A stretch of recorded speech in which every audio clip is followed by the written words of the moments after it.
Quelle lecture faites-vous de ce sommet qui va s'ouvrir d'ici quelques jours du côté, effectivement, qui s'ouvrira par exemple celui des chefs d'État demain du côté d'Addis Abeba? Je pense que si Mohamed Bazoum a été reçu par Macron, c'est par hasard, évidemment, on l'a bien compris. Je pense que sur ce grand échiquier international qui est le théâtre d'opération africain, puisque là tout est concentré systématiquement, Afrique qui a posé problème parce que c'est à la fois devenu un membre important de l'ONU, 54 États, donc ça a son poids, et cette même Afrique qui a empêché les sanctions contre la Russie, faut pas l'oublier, l'Amérique du Sud effectivement, mais il n'y a pas beaucoup de pays, l'Asie où il y a peu de pays, même s'il y a beaucoup d'habitants, mais l'Afrique c'est là où il y a le plus de pays. C'est là où il y a le plus de richesses, c'est là où il y a le plus, évidemment, de tractations et de bras de fer entre l'Occident et la Russie. On voit bien que l'affaire de la Centrafrique, puis du Mali, puis du Burkina, et puis d'autres pays qui vont suivre derrière, sont des modèles que beaucoup de chefs africains regardent avec beaucoup d'attention parce qu'ils se rendent bien compte que d'un côté on leur a promis, de l'autre côté ça a été fait.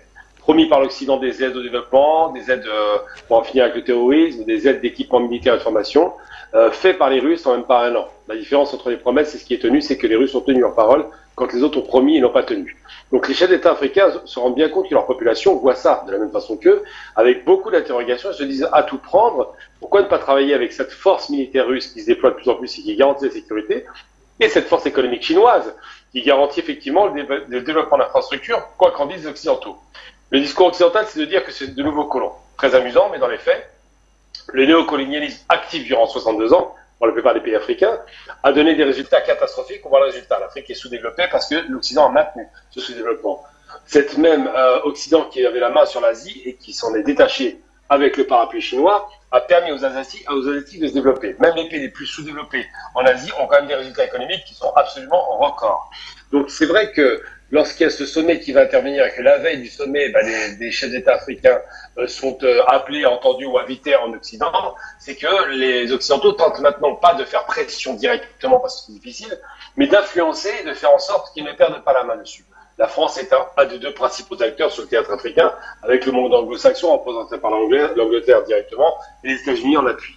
Eh bien oui, c'est vrai que c'est devenu de vraie tractation parce que l'Afrique n'est pas seulement un point important économique et un point important en devenir, et un point important sur le plan politique, puisque 54 États peuvent faire penser la bascule à l'ONU. L'Afrique, c'est aussi et surtout des gens qui commencent, des chefs d'État, très souvent lâches, d'ailleurs, pas l'oublier, hein, très souvent lâches, mais qui se souviennent que les héros ont été assassinés avant, qui commencent à se dire, la lâcheté, ça va pas payer, on prend des risques.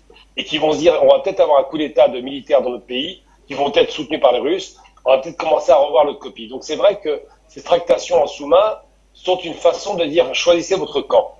Les États-Unis ont parlé d'être du bon côté de l'histoire, parce que c'est soi-disant le bon côté, c'est le leur. Et bien les Africains se demandent si le bon côté de l'histoire, c'était pas l'intérêt de leur propre pays, leur propre population. Et c'est vrai que ces chefs d'État qui ont été très souvent placés par l'Occident commencent à revoir leur copie. Je vais vous donner un exemple dans le passé qui va parler immédiatement et qui va illustrer le propos.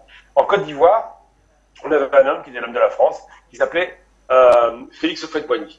Houphouët-Boigny, comme il l'appelait le père de la nation ivoirienne, ou Fouette pour les Ivoiriens, avait une vision de l'Afrique, enfin de son pays au moins, qui était plus ou moins conforme à ce que la France attendait.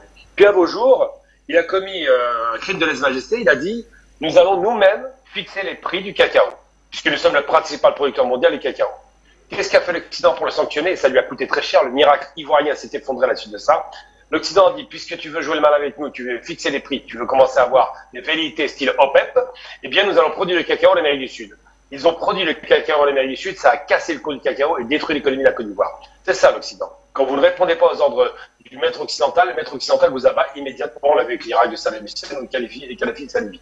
Eh bien, ce qui se passe aujourd'hui, c'est que les rapports de force ont changé. Il y a un parapluie russo-chinois qui se met en place, que les Iraniens interviennent évidemment, que les Turcs aussi cherchent à jouer leurs cartes de leur côté, qu'évidemment, beaucoup de pays asiatiques commencent à regarder, même l'Inde, hein. L'Inde qui était plutôt pro-occidental revoit sa copie, que la plupart de ces pays ont compris une chose essentielle, c'est que l'Occident est sur le déclin, ce qui était normal, les empires ne restent pas, et surtout que les rapports de force ont diamétralement changé. Le bloc de l'Est s'est reconstitué, et l'Afrique a parfaitement pris conscience que rentrer dans le wagon de la réussite, c'est peut-être rentrer du côté de l'Est, tout simplement. Merci à vous. Afrique Média, le monde, c'est nous.